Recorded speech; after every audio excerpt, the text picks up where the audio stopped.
Welcome everyone to our coverage of the FIDE Women's World Team Chess Championship. My name is Irina Krush, and I'm joined by two-time U.S. Women's Champion Jennifer Shahade. And today we're going to be covering the quarterfinals of the Women's World Team Championship. The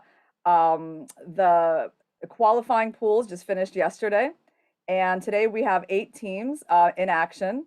4 of those teams are going to go forwards to the semifinals. Jennifer, let's talk about the format of the event. Yeah, well, we've reached the playoff stage, Irina, and you had been through this event, calling it in the preliminaries, so it must be exciting to get to this point. We see the bracket, it's going to pop up on the screen in just a second. 8 teams are playing a single elimination knockout tournament. Time control 45 minutes with a 10-second increment. And we are actually pairing them based on their position in the round robin stage. Very logical. Let's take a look at that bracket. As we'll see, we're going to be finishing out the left side of the bracket in today's broadcast. So based on what you saw in the preliminaries, Irina, how are you feeling about these pairings we have today?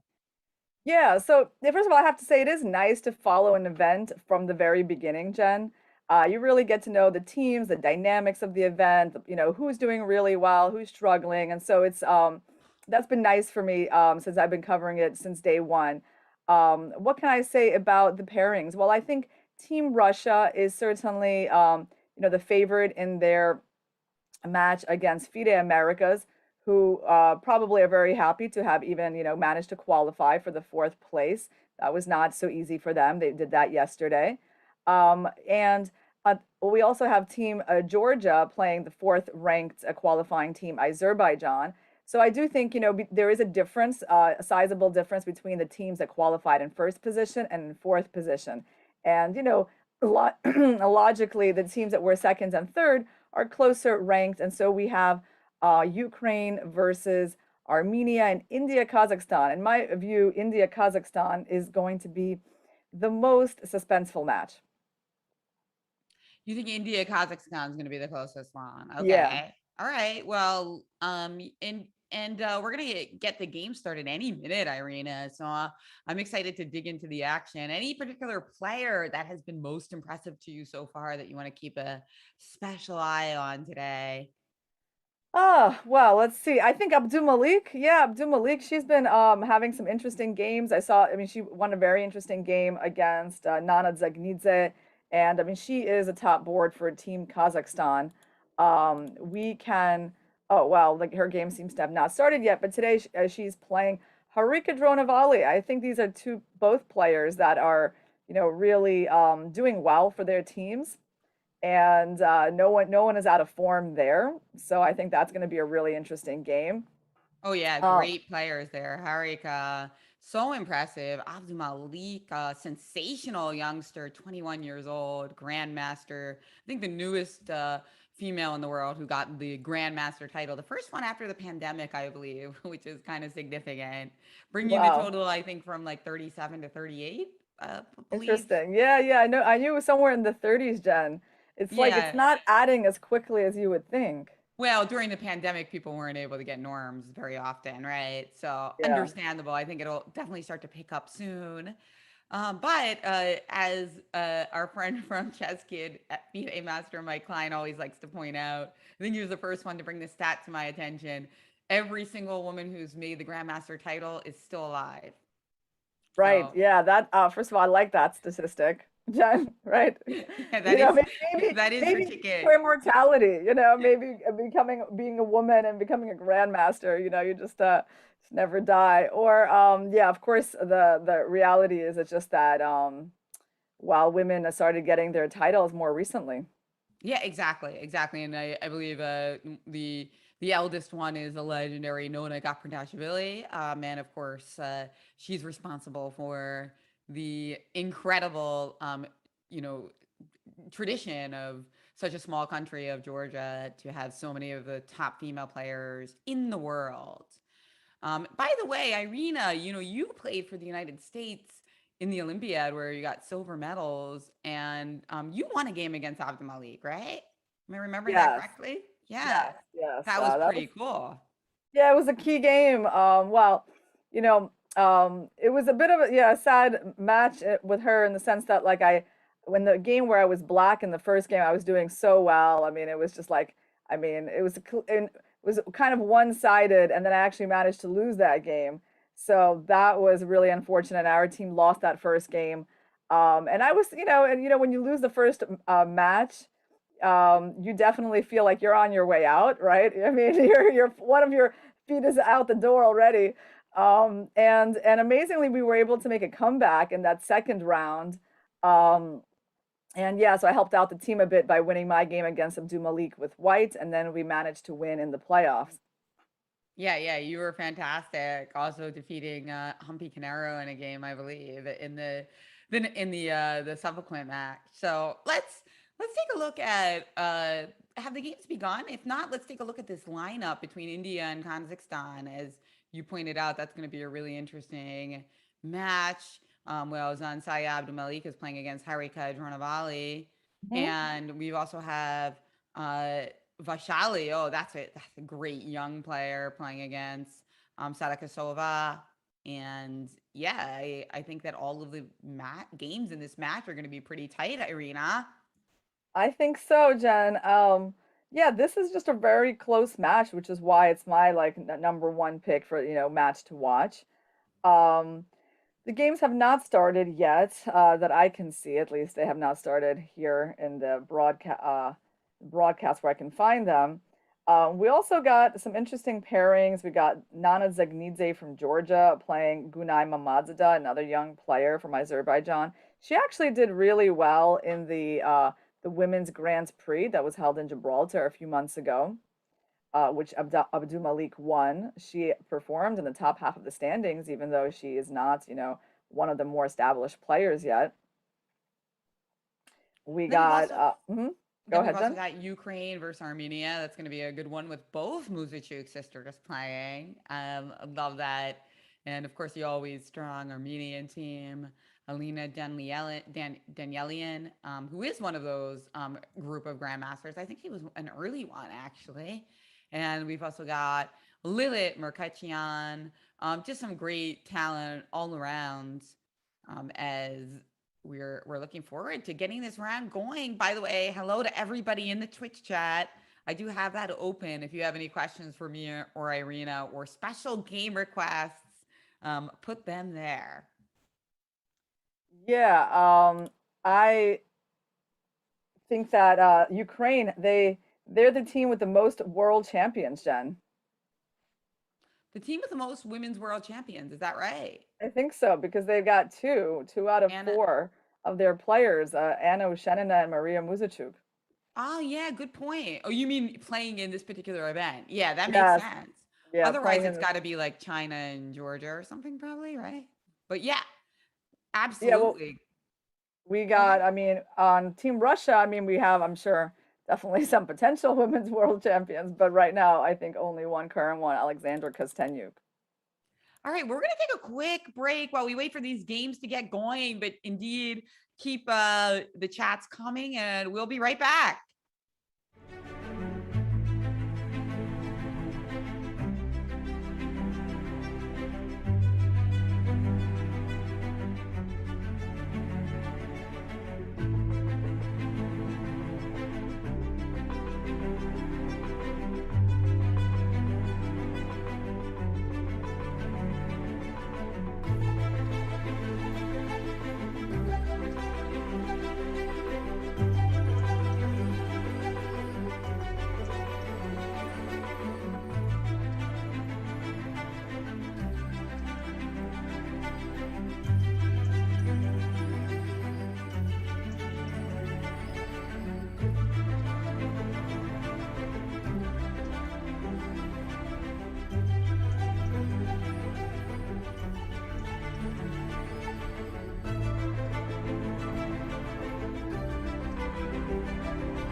Welcome back, everyone, to our coverage of the 2021 FIDE Women's World Team Chess Championship. My name is Irina Krush, and I'm joined by Jennifer Shahadi. We're going to be bringing you the action from the quarterfinals today. We got 8 teams playing 2 games, 2 matches per day, and it's a knockout format. So whoever loses today is going home, and the remaining 4 teams are going to advance to the semifinals. Um, Jen, which match would you like to get into?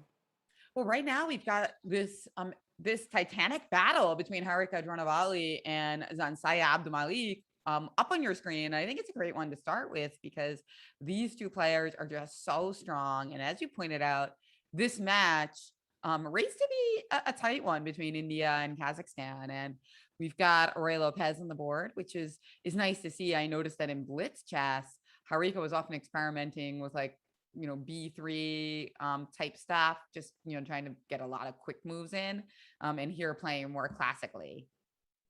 Yeah, it's always a little bit surprising when Harika is going for E4 stuff, just because traditionally she's always been like a D4 player, knight of 3 player, C4, but she does work a lot on her chess, and she's branched out into E4 things more recently.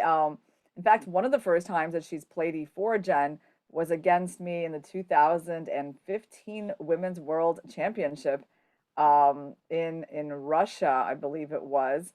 God, I've played so many of these tournaments, and sometimes, even for me, sometimes they, fade, they kind of, um, all look the same at this point. But I think it was 2015, and I just cannot remember where it was that year.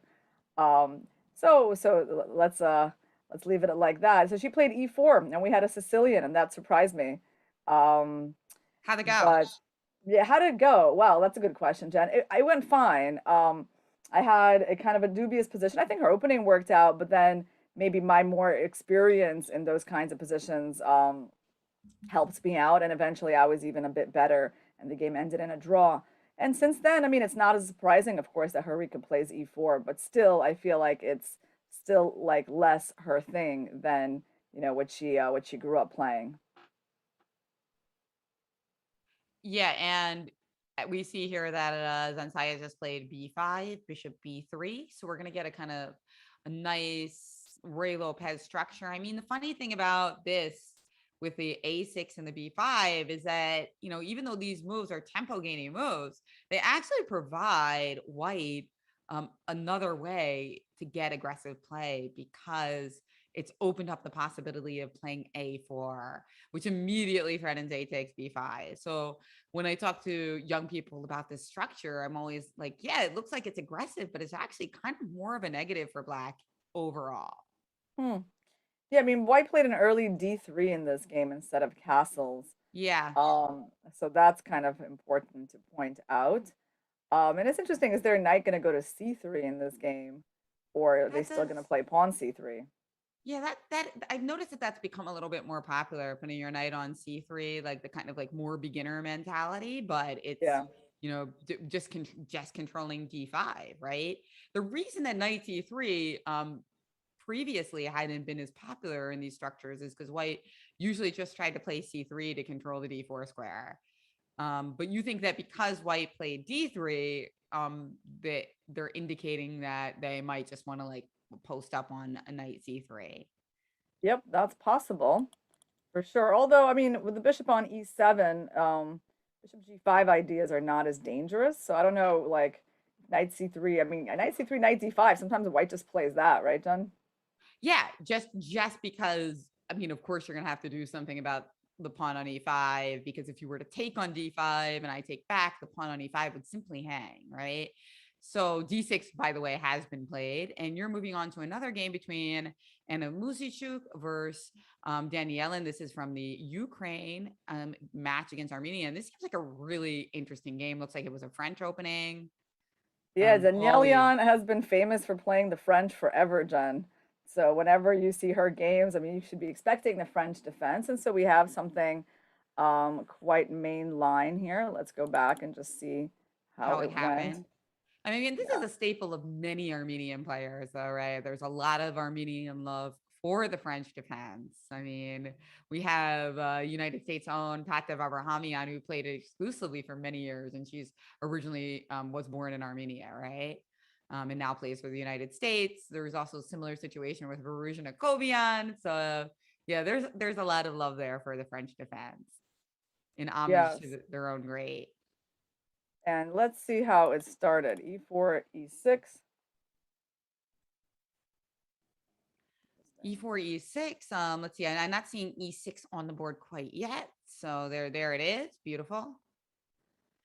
And I'm having now a after little D5, I assume it was the knight C3 variation based on what we saw later.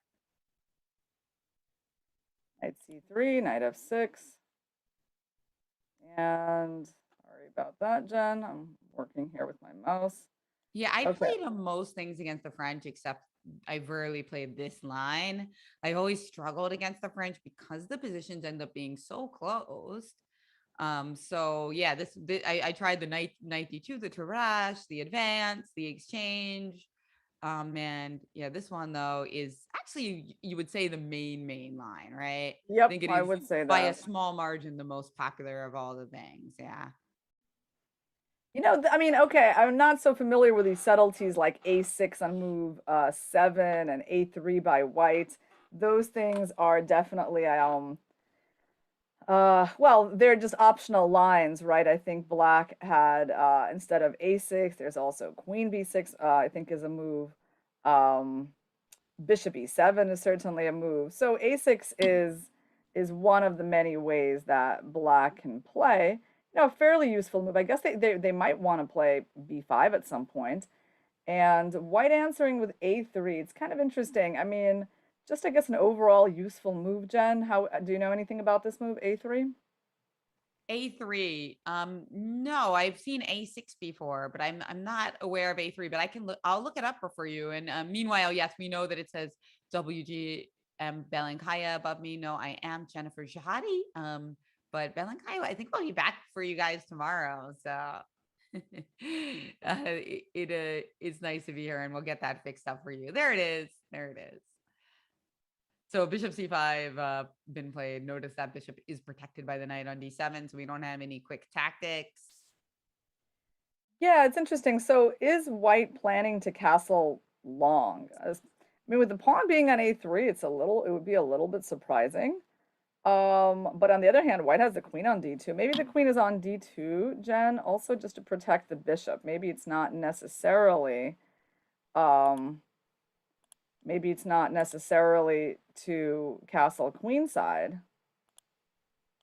Maybe it's also just to protect the bishop and maybe guard from some kind of queen B6 ideas. Although actually, I think, Jen, if black plays queen B6, well, first of all, we have knight A4, but in the worst case, we would also have castles queenside, right, on queen B6. Knight A4 is the main answer to that. Oh, and in fact, she does castle queenside. So let's see what's going on here. So the A3 pawn, white is trying to say that is not really too much of a target. I mean, normally we know that we're not supposed to move pawns in front of our king as they're easier to reach for the opponent's pawns. But right now, black cannot play b5 because their knight would hang. So what is black likely to do in this position? Queen c7 is a move that I would think about in order to protect the knight and play b5. That's a very Sicilian type of move. What do you think about that, Jen? So you want to play what in this position? I'm thinking about queen c7 for black. Queen c7.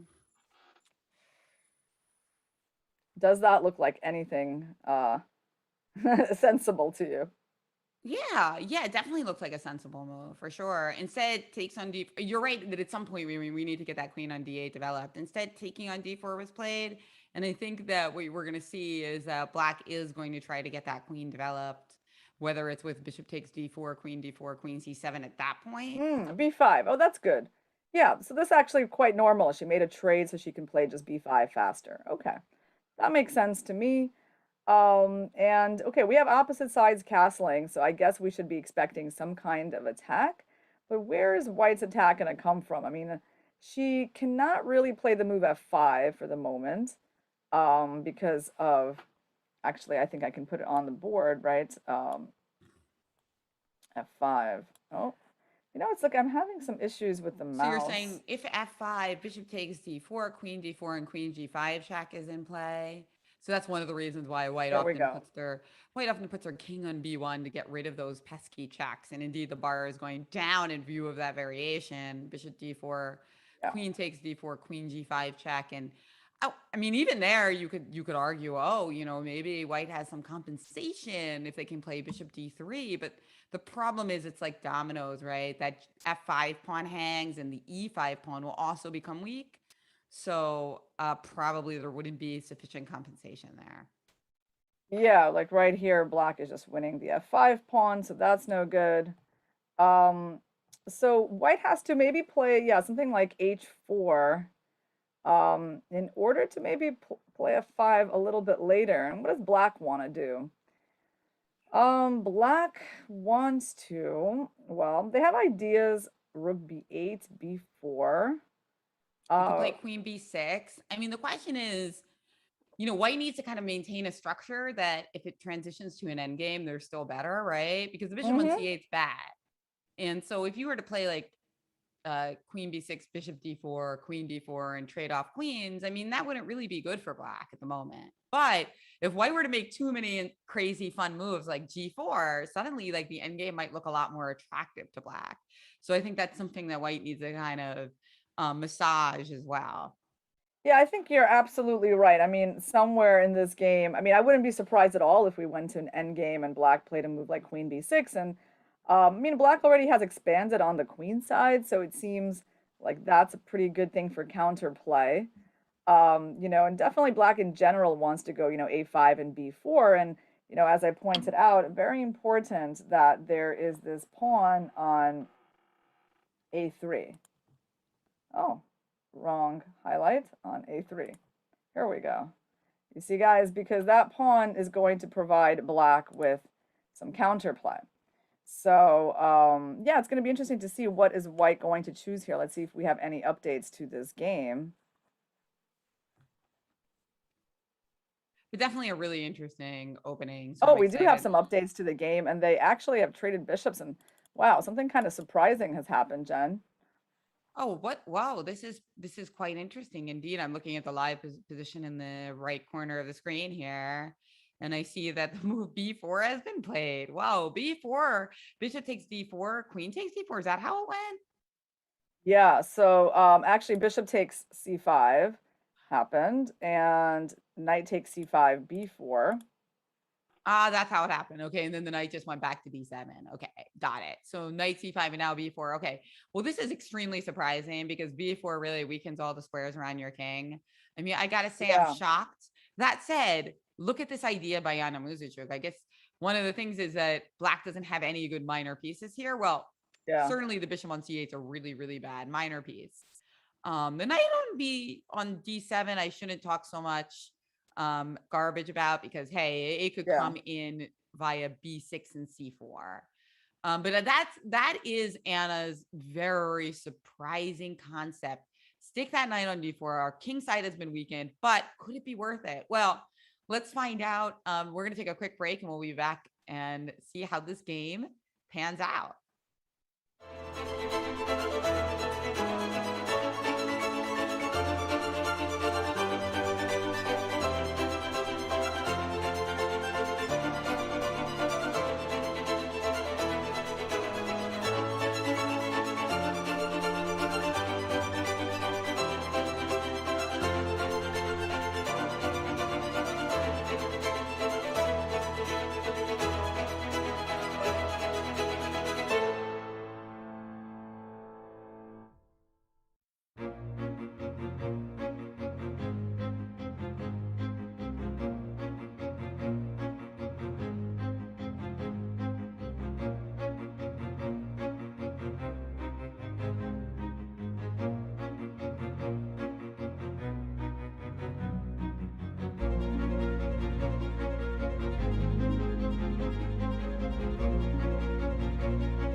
again, everyone. I'm Jennifer Shahadi. I am here with Grandmaster Irina Crash covering the FIDE Women's World Team Championship.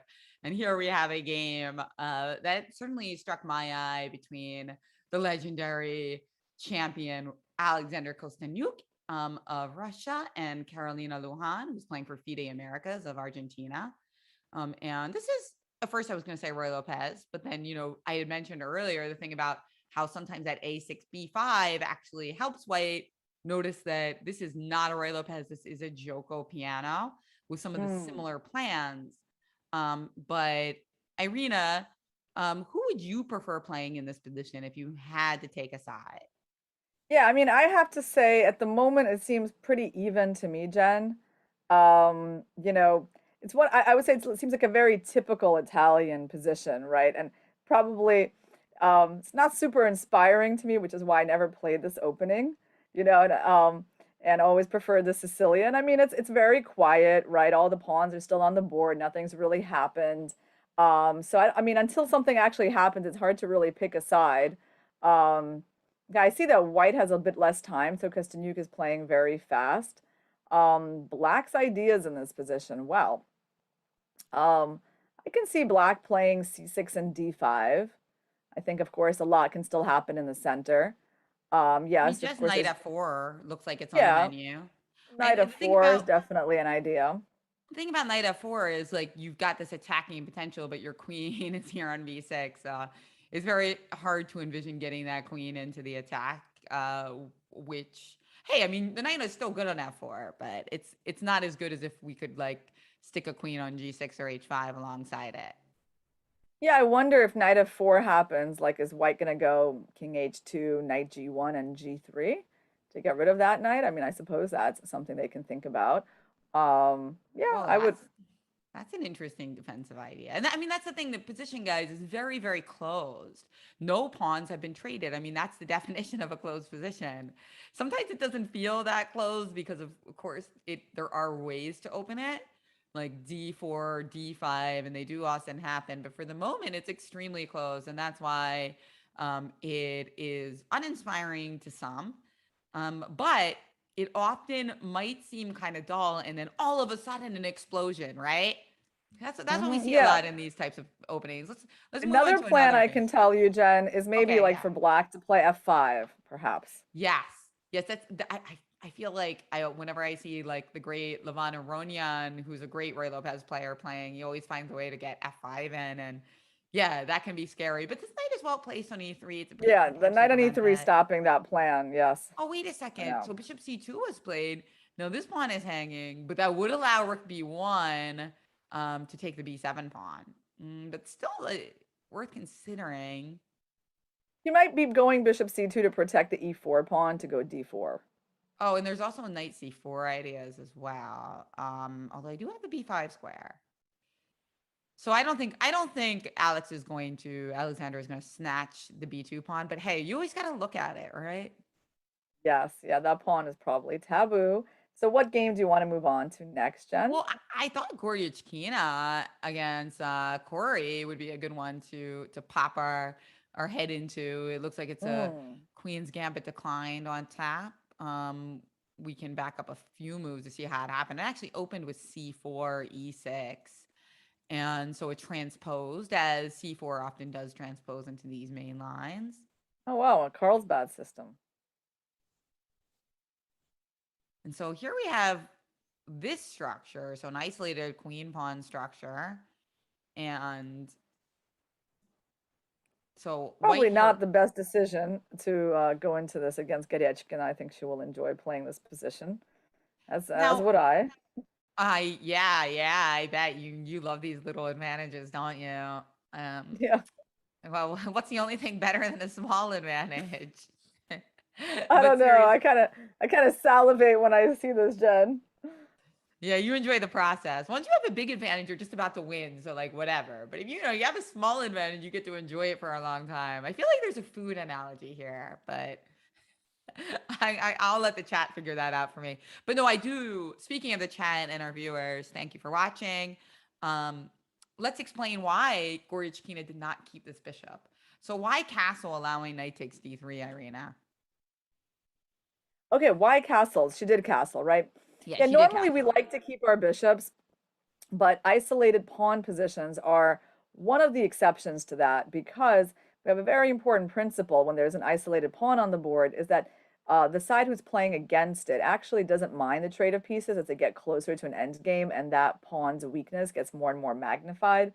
And black loses attacking potential every time he trades pieces. So this is the reason that white actually allows black to take that bishop, not because the bishop is bad. I mean, as you can see, white's bishop on d3 is an open bishop. It's not blocked by any pawns. In some other situation, it would certainly be worth saving. So the main factor here is the pawn structure. It's that black has that isolated pawn on d5, and white is saying, well, you can take my bishop. It's just going to develop my queen, open up my attack on d5, connect my rooks. And so I think all of those things are worth it. Yeah, greatly expressed there, Irina. I completely agree. And I mean, just the specifics of the position. Also, Goryachkina is so well posted to just try to snatch that pawn if you play knight takes d3. I feel like knight f4, rook d1, and I just don't think you'll actually be able to hold on to it. That is why Corey did not take the bait and just played bishop e6 to start. And now Goryachkina plays rook to c1, queen b6. That b2 pawn is in take. So rook to c2, okay. Honestly, this move looks a little awkward to me, but if there's no way to take advantage of it, then it's fine, right? I just normally there would be like some way to play like for knight b4 or make this rook look embarrassed, but it's quite not here, right? Because knight takes d3, queen d3. There's just no way to get onto that diagonal. Yeah, rook c2 So looks a little awkward, but given where the black knight is on c5, just weren't that many other ways to protect that pawn, I think. I mean, there's no ideas of queen b3 and queen d2 always. You have to watch out for knight e4. yeah, So rook c2 seems reasonable. And now it's going to be interesting to see because she actually has to make a decision now about this next part of the game. And she also has to think about like how much of an idea is this knight fe4? I mean, not so much right now because you just trade the dark squared bishops. Yeah, so she plays knight d4.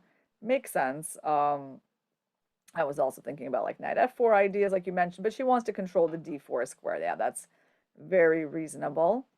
And long term, what does white want, Jen? A3, b4? She probably can't get that. She's probably not going to be able to get that plan in. Black can always go a5.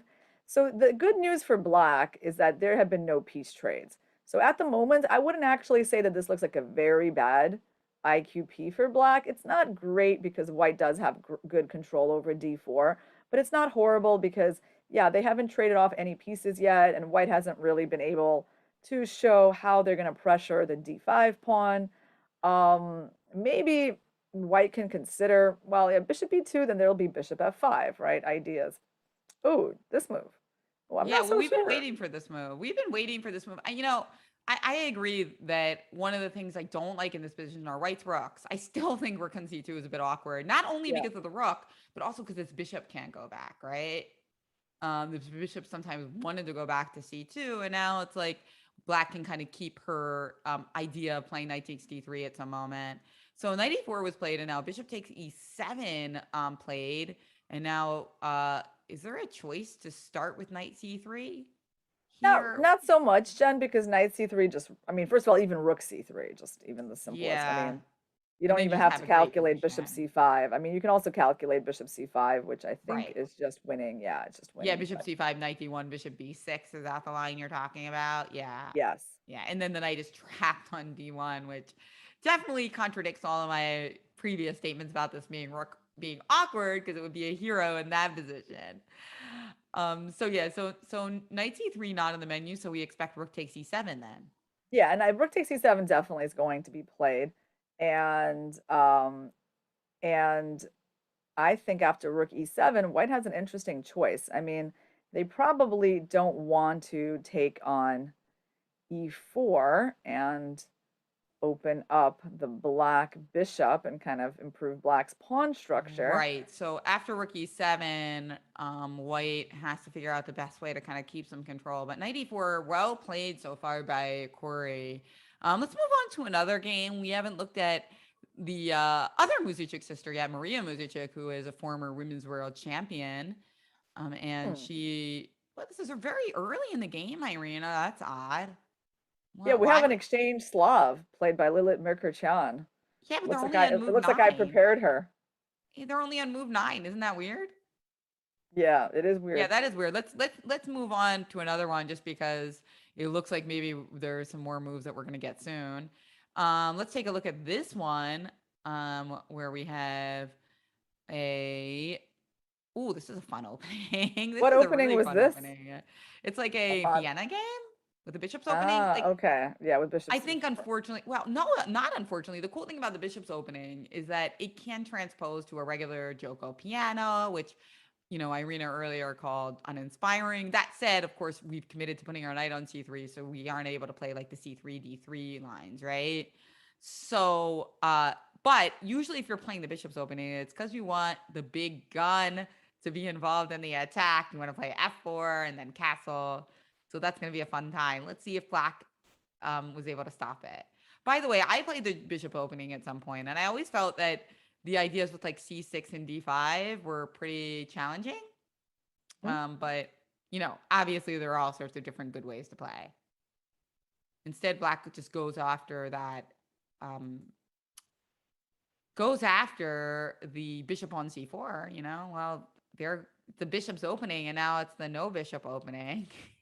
But in return, white gets some control over some key squares, right? Like d5, and also this half open file isn't a negative, right? It gives white some interesting options. It looks like white's actually potentially gearing up for queenside castling.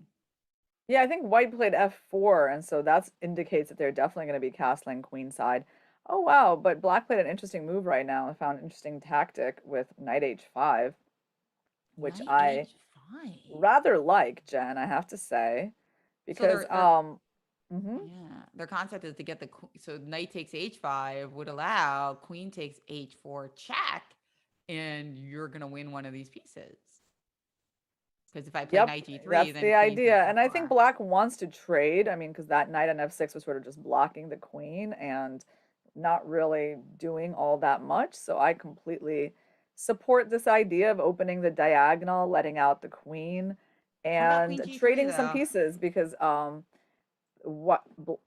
black has less space. So now let's think. But if queen g3, this is quite interesting, right? Queen h5, we have queen Oh, takes g6. I think we're gonna happily give away that pawn, Jen, and just You're go. ready to sack and castle queenside Yeah. yourself. Yeah, yeah, I got it. And I got a pawn, but I got some problems to go along with the pawn. But this is fun stuff. I mean, we Yeah. like this unusual fun stuff. Knight h5, what a move. Of course, um, what doesn't white have to take on h5 though? I think we have to go for that line. We don't have to take on g7. Do not have to take on g7, but how do we avoid knight takes h5 here? Just move the bishop to d2 would allow queen h4, which would be terrible. Yeah, I mean, I guess, yeah, actually, I feel like, okay, I can see what you can do. You can take on h5, queen h4, bishop g3. You just want to play bishop g3, and then Yeah, we queen can't h5. castle. Oh, we can't even castle in any direction. I was planning to castle queenside here, Jen, and we can't. I know. I don't really like this. I don't like not being able to castle in either direction. That's not I guess you could fun. go knight e2. I guess you could go knight e2. Yeah, that's true. You could go knight e2 and castle, but yeah, I mean, what a move! Great find by the Georgian player. As we move on to another game. I was just trying to get a little bit of a feel for almost all the games here. Maria Rabidzi playing against Filayeva. Let's see. What do we have here? Hmm. This one looks like black is up a pawn, Irina, and it is white's move. It's not white's move. So black is up a pawn. White has compensation, I take it, because this bishop's not that good. But I don't e6 and e5, I suppose, yeah. is something that black is going to look at. Can they go, oh, queen e7? Okay, yeah, sure.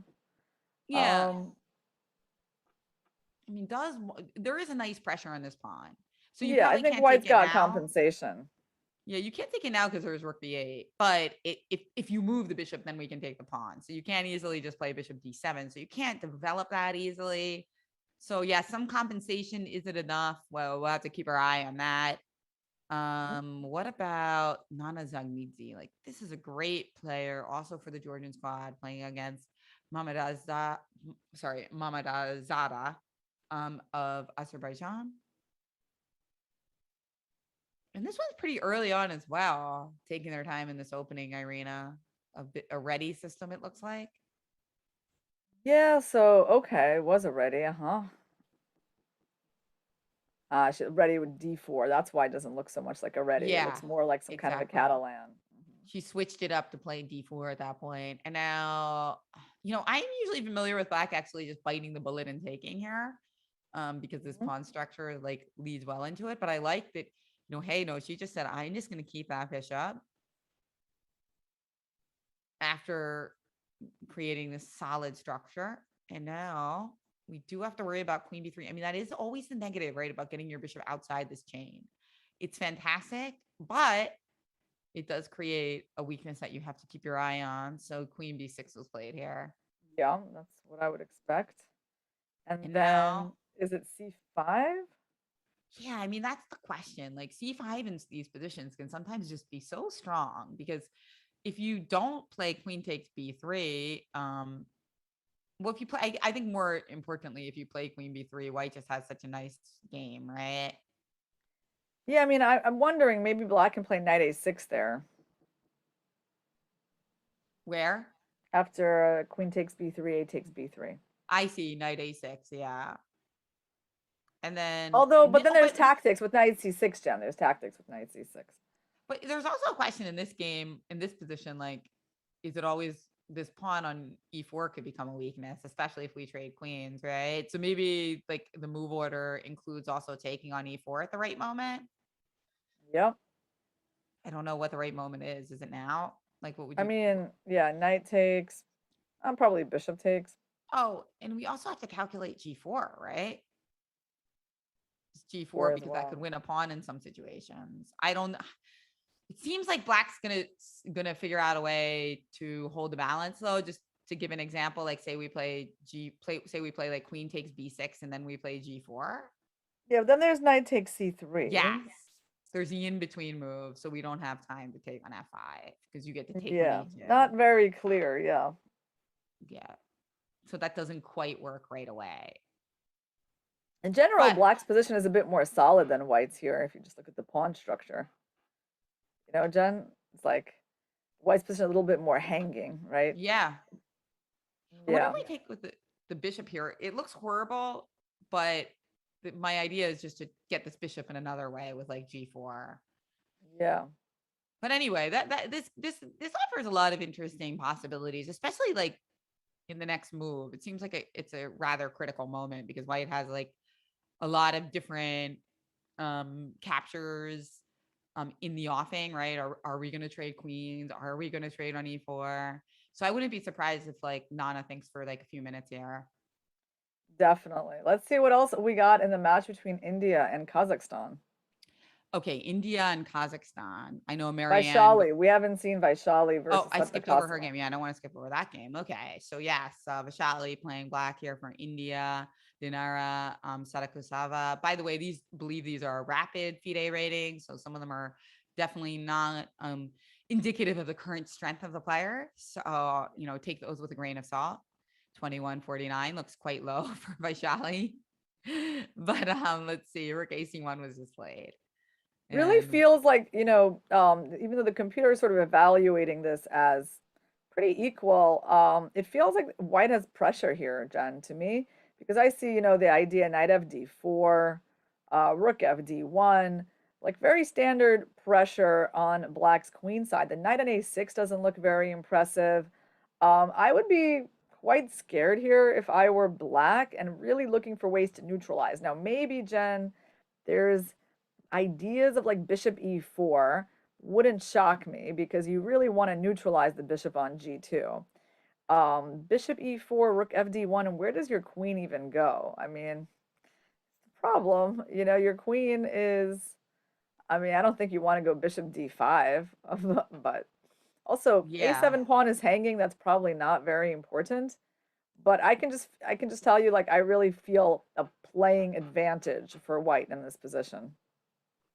Yeah, it's hard to make sense of this position for black for me. It's hard for me to understand like how to harmonize my pieces with this knight on a6. So definitely difficult for black to play. I But mean, maybe knight g4 ideas can be examined. In fact, I mean, knight g4 trying to go for the bishop on e3, but you know, the yeah, we could computer still didn't throw in the move rook d1, love right? that. Yeah, rook fd1 for sure. Just looking at this e pawn. And I mean, maybe you could just play queen e8 Queen though, right? e8, yeah, queen Yeah, e8 attacking the knight. because it attacks the knight and everything is protected for the time being because of this knight on a6 protecting against any kind of evil knight c7 ideas. So yeah, the position I have to tell you, black's position looks very, very scattered, but like great writers, sometimes a scattered desk can turn out okay, right? There's been like studies showing that people with like messy desks are very highly creative, Irene. So Yeah, I think that was really good. That was really good news for me, Jen. yeah, you saw I that like article. studies like that, you know? Exactly. You just got to read the ones that fit your personality type. And Exactly. let's take a look at this game by Marianne Gomez of India, playing against Hmm, this looks Dalikova. fun. This looks like I kind of like it. Okay, so I can tell this was some kind of, well, I don't know. To me, it looks like it was some kind of hedgehog, Jen. If I had to guess, it's a very unusual position. It's hard to guess what opening this could possibly be from. So I don't see anything in the pawn structure that would tell me what opening this was. Other than it was some kind of hedge. Like, why do I think it's a hedgehog? I mean, it's so unusual that white has that protected pass pawn on c5. Well, let's find And out. It was actually a Sicilian. yeah, but could it be like some kind of hedgehog Sicilian, like a con? Yeah. Yeah, a There you go. con. See? Yes, a hedgehog. I was right. Yay. So the thing about the con Sicilian is that Uh, it's one of the few Sicilians where white takes the luxury of playing c4 and getting this big space advantage. I mean, white has a space advantage in the Sicilian regardless, but usually they play knight c3 and try to attack. But in this particular case, they take the time to play c4. Now, normally we don't have time to do that because like knight c6 and bishop c5 and queen b6 would be coming with too quick of an effect, right? But Yeah. in this case, we have the time because you played e6 and a6, right? So Yeah, so it's white plays knight c3, right? I believe is the main move. And okay, she played queen c7. She didn't go for bishop b4 like queen d3 lines. Um, and well, when I say bishop b4, queen d3, of course, queen d3 is a very unusual move. And if you didn't know about it, you would just probably never play it, right? I mean, you would play like bishop d3. You would not just block your bishop with your queen, but I think queen d3 is actually the main move. Queen c7 is not the main move. Queen c7 is just a move to play, is what we call basically a move to get a game. It's not as critical as bishop b4, and you are just going into a hedgehog structure, which we know, the computer mathematically always favors white, because of the space advantage. But queen c7, not a surprising choice at all. She's just trying to get into the game, and in a rapid game, it makes sense for sure. So we did get a hedgehog structure. Let's see what happened, Jen. F3, yeah. Just very standard stuff, yeah. and now I mean in general I would love to find a way to get the d5 move in, but this rook being on the corridor of this queen makes it impossible for the time being. But we're going to see black wiggle around a little bit. Usually we see the move queen b8. There it is. Yes. And you'll notice that a lot of white's play is going to be designed to be prophylactic against any kind of break like d5, right?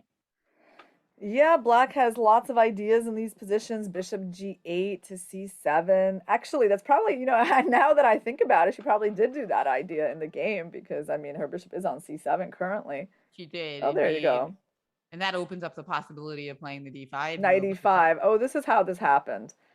Yeah, I had a practice game in this structure not too long ago as white. And interesting.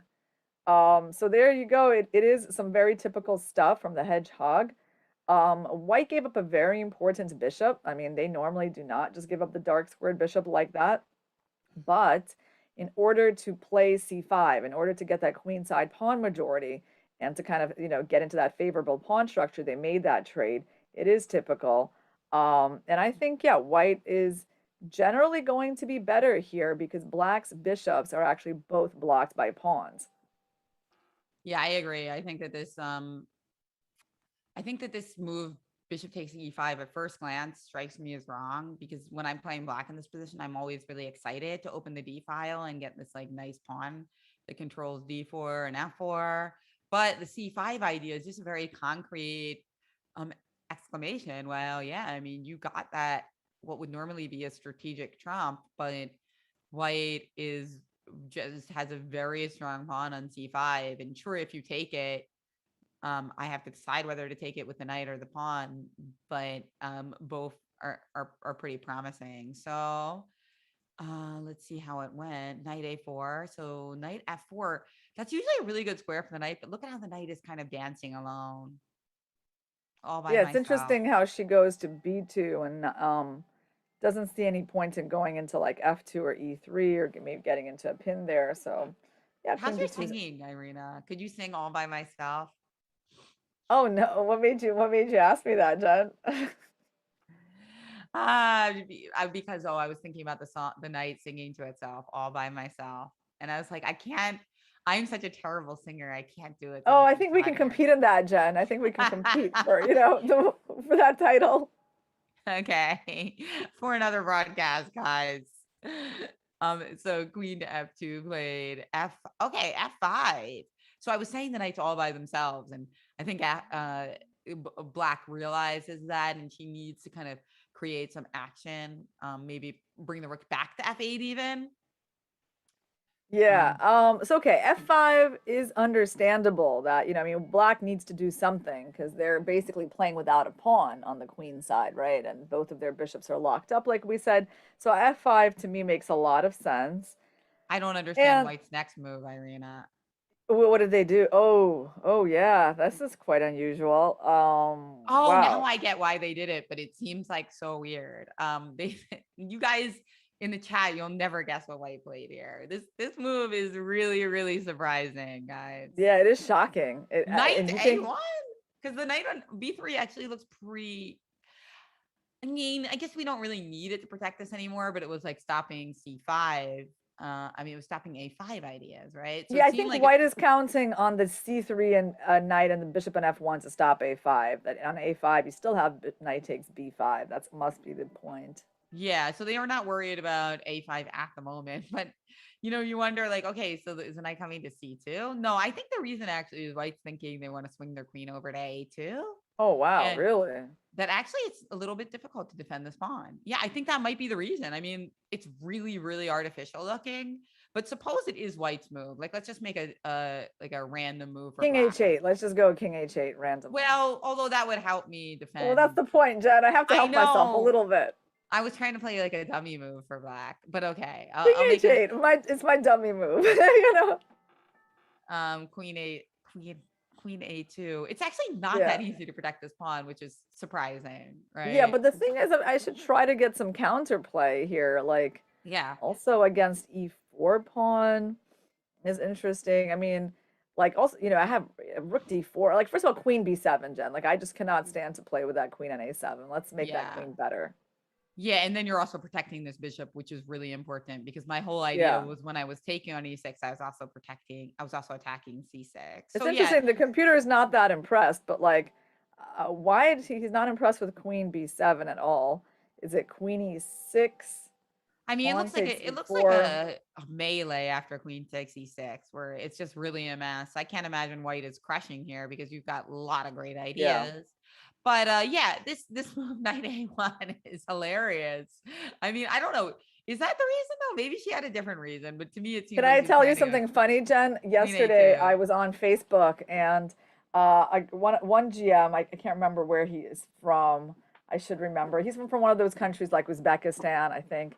And he put up like a chess position from the Women's World Team Championship. And he's like, and it was from the game Abdul Malik, I think, versus was it probably Zawadzka, and he was like, White made an amazing move here. You know, can you find it? And so the move was Queen A1. So maybe, who was playing White in this game? Goletsova? Goletsova is playing White, or which game are we Yeah, looking at? Dolotova was playing the Oh, white pieces Doletsova, yeah. after knight Uh, a1. Yeah. Doletsova, yeah. So maybe she got inspired by this knight A1 idea that her teammate Abdumalik played. Maybe this is why she's looking at the A1 square. And it looks like King HA was played, by the way. So the so-called dummy move was of course a good move, because it made the artificial idea Queen A2, took a lot of the teeth out of it, and so White didn't even go for that and just played Knight C2. Okay, all right. It's just Yeah, I to have to me, say, Jen, my feeling, I actually feel like it's not that easy for White to keep control of this game, especially in rapid chess. I would have to give the preference to the two bishops at this point. You know, once I saw this F5 idea on the board and somehow, White weakening themselves with G3, I just feel like yes, in a rapid game, this is easier for Black to play for sure. yeah, absolutely. And let's see. I think we've looked at most of the games once, so we can take a little bit more of a look around the horn, as we've got a game between Natalia Buksa and Guka Sayan here. It looks pretty even. We've got even material and an offer of a queen trade on the board. So yeah, this one we'll check back in on, and then How this is about the other. Ushenina? We haven't seen Ushenina yet. Oh, we haven't seen Ushanana yet, and yeah, here's a game also from This looks the crazy. yeah, this one looks really insane, right? We've got a Bhakti Kulkarni versus Oh. Kamalita Nova. Whoa, Wow, what is going? she's allowing 93 fork. But look at these pawns that are sitting ducks here, Irina, and the idea of f6. I know you like white here, Irina. Yeah, yeah, Queen F3. She's just gonna go Queen F3. She's doing a positional exchange sack. We can take a look at that a little bit. I mean, I do like the concept. I love the Although space. it looks like it's white's move also, right? Oh, it's White's move. Oh, in that So that case, even well, better. You're like, even better. if it's black's move, I like white. Yeah. So Okay, in that case, yeah, now I understand why White's advantage is that big. And I mean, there's a lot of things that can be done here. I mean, I guess on F6 there's bishop H6. Then we have to consider just, like yeah, like thing you can, of course can go like um F6, bishop H6, bishop C5. That seems like an advantage. Bishop C5 right away seems like an advantage. Um, Queen F3, but I mean Queen F3, you're 93. Yeah, I mean, okay, like it's pretty clear that White's winning the C5 pawn, and it's only a question of whether they want to allow like 93 to be a fork or not. yeah. So a really nice position for white, almost regardless of what happens. I'm tempted to just play like King H1 and like let black take the exchange, so that we can like prove what you were saying about how you don't Queen mind this F3. position. Yeah, let's see this position. Like rook takes F1. Yeah, I think the problem is maybe they get F5 in. So I mean they get the F5 pawn, which is like not that Because then exciting. pawn takes, like, you mean, yeah, like pawn takes F5 and Oh, because of bishop F5, knight D6. yeah, But maybe then pawn queen. takes F5, Jen, knight D6 and E4, maybe something crazy like that. Oh yeah, we're having fun now. But anyway, yeah, that game looks very promising for white. Of course, white won't play King H1, but it is kind of funny that we thought it was we thought it was black's move. Yeah. Ushanina, we haven't seen that game yet, from the former world women's champion, playing against Anna Sargsyan of Armenia. So Anna versus Anna. They always say Alexander is like the top name in chess. But I think for women, Mm, it's got to be Anna, right? wow. It's really interesting. If we should make a match of the Alexandras and the Annas. How about that, Alexandra. Jen? Oh, that's a great idea. Yeah. Alexandra's versus Anna's. Wow. Yeah, All because the we A got names. Alexandra Kostyniuk, Alexandra Goryachkina. But we don't have that many more Alexandras, dude. Can you think of more? Well, there's Alexandra Votez.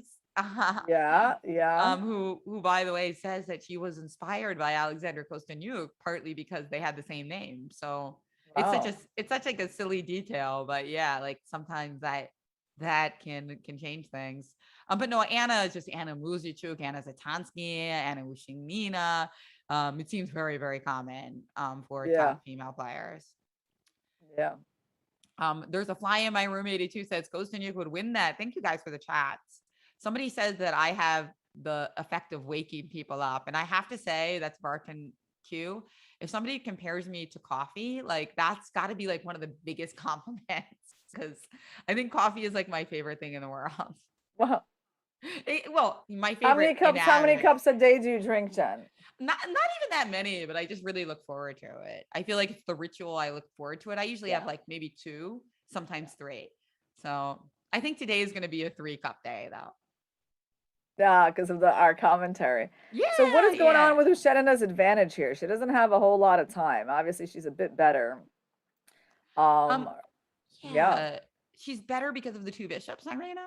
Yeah, two bishops. I guess she has a center pawn.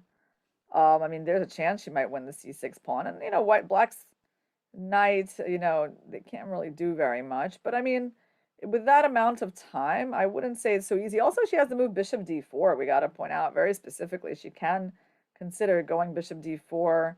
But then there's queen c4 maybe. Maybe black can take it into an end game and then not really mind the doubled pawns.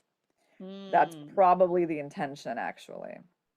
So you're thinking that if bishop d4, yeah, because bishop d4 does look like a good move, queen c4, and that after queen c4, bishop c4, bishop takes f6, pawn takes f6, Yeah. white has an advantage, but there's so much simplification here that it's unlikely to be able to seal the deal. Yeah, and by the way, in rook d6, there's rook e6, maybe. And then if rook c1, which would be another tempting move, there's probably just bishop d3. Yep. And just trade everything. Oh, well, wait, am I losing too many pawns there? Bishop No, d3, it's rook, fine. You lose one pawn, Jen. just one, and then it's 3 versus And 2, just which is a total dead easy draw, draw. yeah. Yeah. Yeah. I mean, I could also play bishop b5. I mean, but Yeah. yeah, this looks too much like a draw. So I think that maybe white would do something different here, right? They can move their queen. So we don't Yeah, have to but take that in c4. that case, then yeah, they can go queen e3 and then threaten like some kind of rook c1 or even, queen b2, by the way, Jen. Queen Queen b2. b2. There Hmm. is the idea of rook d8 pinning. So I think that is something to think about here. Rook d8 would pin this bishop. But yeah, another really interesting game here. Anna Ushinina taking a lot of time, which could be problematic for her, but we do like her position. Yeah. So now it's Indeed. a good time, Jen, to go for our break. I mean, we've gone through most of these games, and after a short break, we're gonna get back into looking at more. We'll be right back, guys.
Welcome back, everyone, to our coverage of the quarterfinals of the Women's World Team Championship 2021. We are in the middle of some really exciting games here. We got matches between Russia and FIDE Americas, Ukraine and Armenia, India and Kazakhstan. Which one shall we go to right now, Jen? I take a look at this game with Anna Muzuchik against Alina Danielian of Armenia because it looks super fun. This was the French that we looked at earlier, where Anna played this strange looking B4 move. And it looks like it's paid off because, I mean, her position looks really promising. I mean, I'm not sure why Black just played the move G5, but it looks terrible. Maybe, I mean, just aesthetically, I haven't analyzed it, guys. But I'm just from like an aesthetic point of view, playing G5 with that pawn on H6 and like the rook coming to H5. It looks Yeah, I so agree. terrible. But It let's see really if does. It really does. And I have to say, when I see what Black has compared to what Black had, you can just feel that Black has completely misplayed it. For example, Jen, why in the world is there a Black pawn on C4? Black used to have an open file there. I mean, I understand they put the knight there and there was a trade, but they never played A5 so far, so they haven't really started attacking White's king, which they really should have started a long time ago.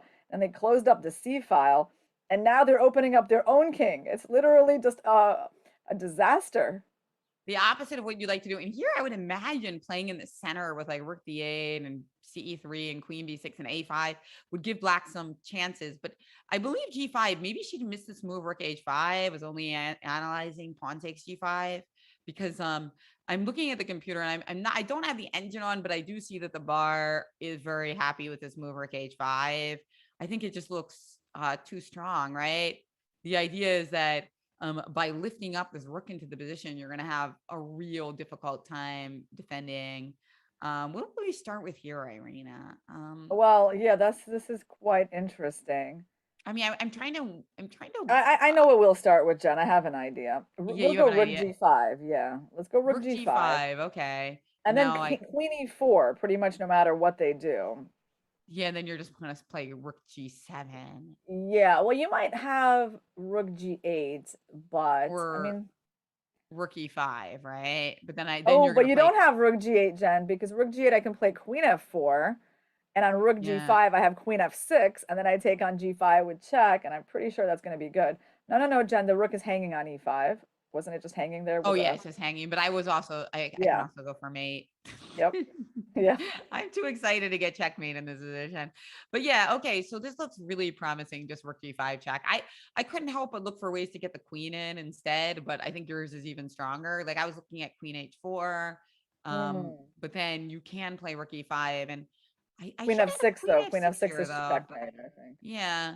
So maybe queen h4 is Queen also good, or you have Queen queen d8, d8. Jen, Queen d8, and also attacking the Yeah, and knight. then I would have to play rook g5 check to avoid the queen trade. Yeah, and But your queen is actually better placed, I think, in the center, right? Because we want to just yeah, win the f4 pawn. We want to pick up some stuff and then keep making yeah, threats at the same exactly. time. And we want to have the ability to play rook g7 to threaten checkmate. So, okay, so queen h4 would not be a good move. So it's about getting rook g5 check in and then bringing the queen to the center. But regardless, let's see what happened. Did Anna play this important move, rook h5? Well, I mean, she's a brilliant tactician. So I have no doubt she'll play it. I actually heard her on my friend Ben Johnson's podcast, a Perpetual Chess podcast. And one of the cool things she was talking about is that top players, great players, it's not that they see a ton more moves ahead, but that they analyze a small number of moves really, really well. So with that in mind, I think she will bang down rook h5 and get a really nice game. But let's see, Yeah. our two heavy hitters here, Hari Kadronavali versus Ansaya Abdumalik. I mean, there's a lot of heavy hitters, but this is certainly a big matchup. What's going on here, Irina? It looks like a end game. I'm trying to count the pawns. I'm sure Well, White is white's up up a two pawn. pawns, Jen. Two Two? pawns. Two Two? doubled pawns. Two pawns, but Yeah. look at this activity.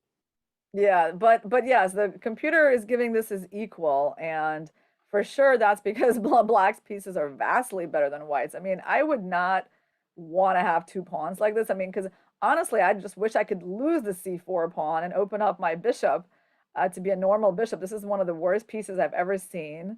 Black's rook's on the second. The other rook is coming in. They can go bishop f6. I mean, no, I don't like this position for white. And no wonder that she's down on the clock because this is just no fun. And maybe she has to go, I don't even know, bishop b1 to try to get that bishop out. Is that even doable? Bishop B, no fun. I Yeah. like your emphatic no funds. I had to work it in. But yes, Yeah.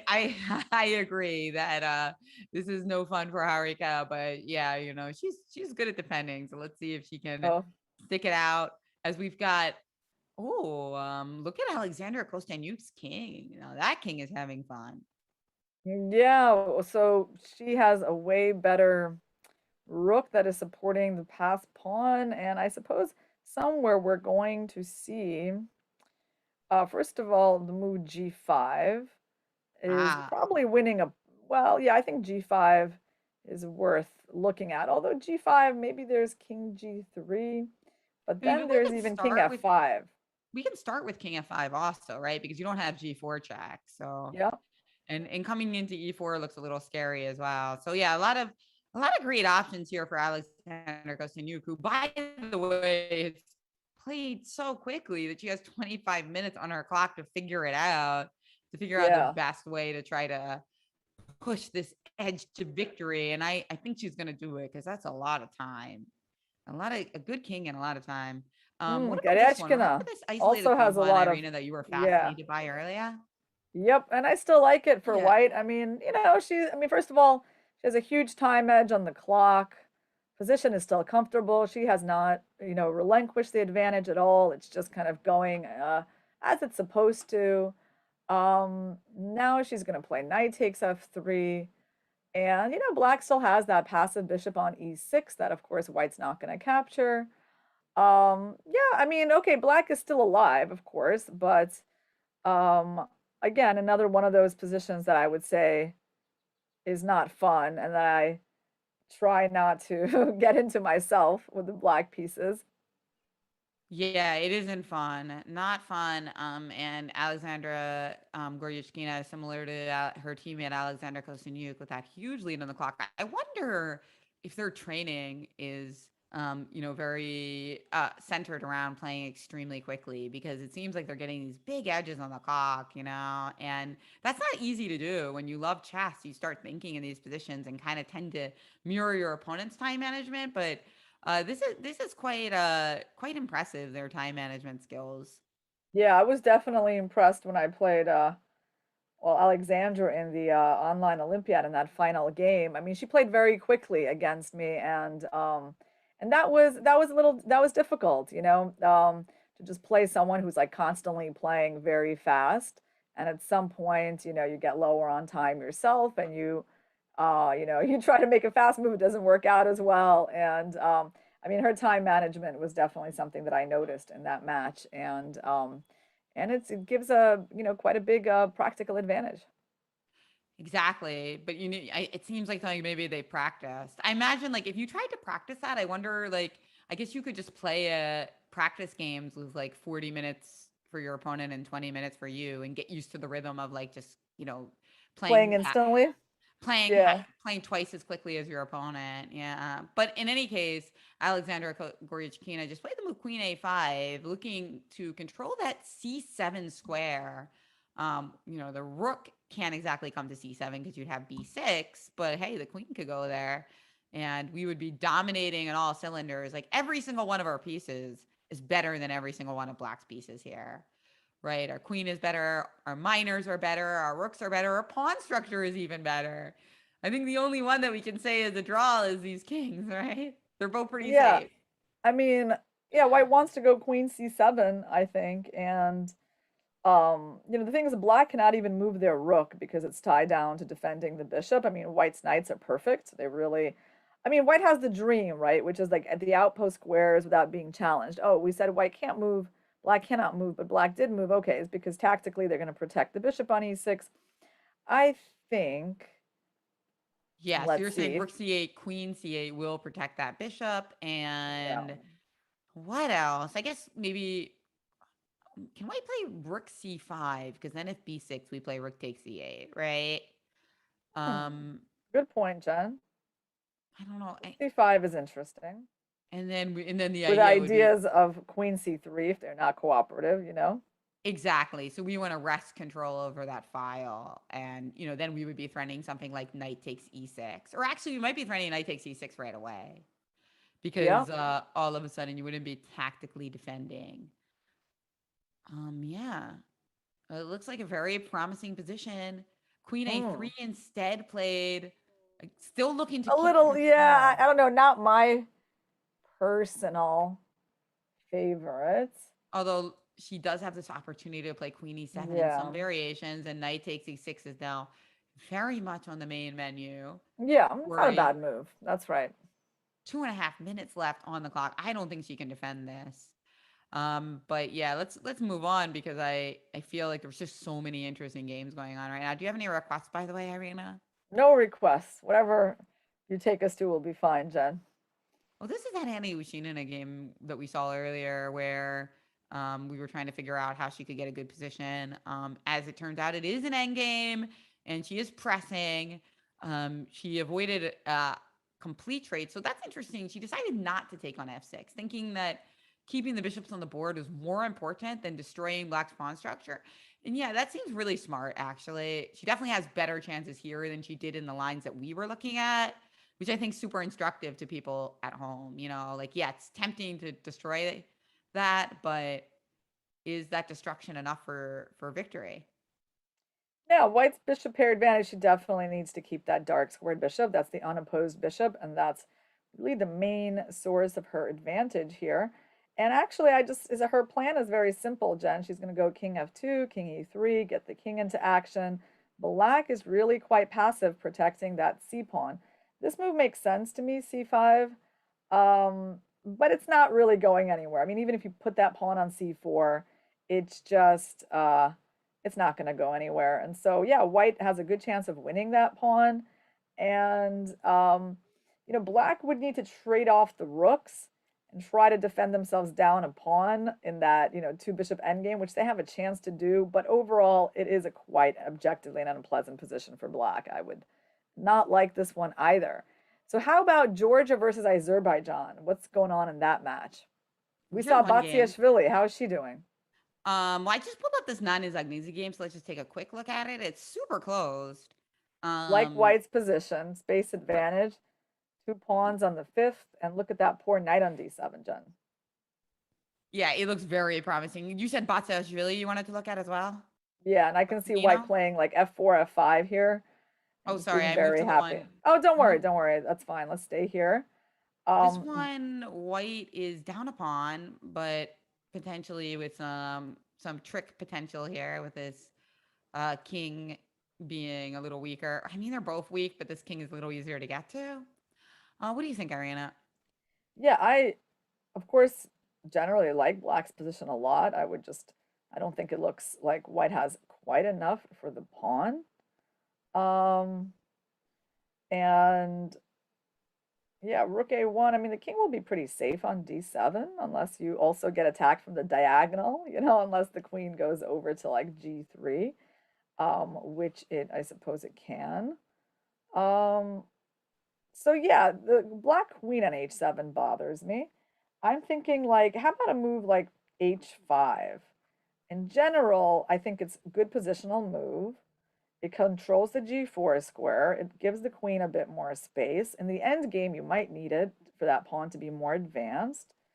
And I mean, I think it's very important to improve the queen. So if you don't like h5, I mean, the problem is queen f7. I mean, you can do, but then you got to consider always there's rook g4 ideas. Maybe not such a big deal. You can go queen h5.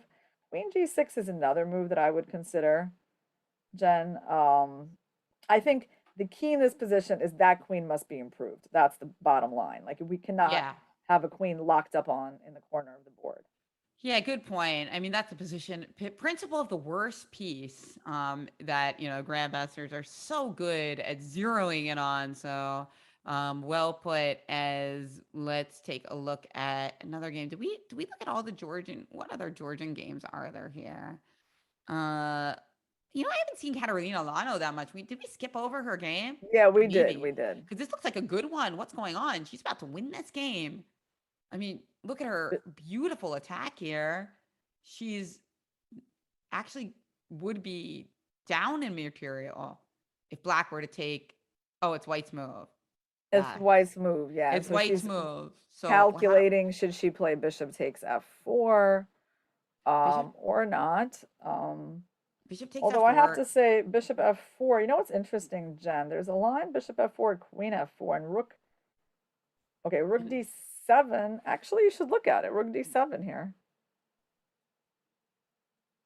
Yeah, rook d7, Oh, and then actually, queen g8 is mate. Queen g8, king e7, and yeah, yeah, then yeah. Just looking at rook the e6 or something. It should be some mate. yeah, Although that rook looks pretty. d7 is very interesting too, Yeah, it but looks like forget. I Yeah. think so. Bishop takes f4 looks really good. I mean, you can't take on it doesn't look like you can take there. So you have to do something else. But what? What else can you do here? Oh yeah. Well, when your king is that open, and you realize, Jen, at the moment, White actually has an extra piece on the board.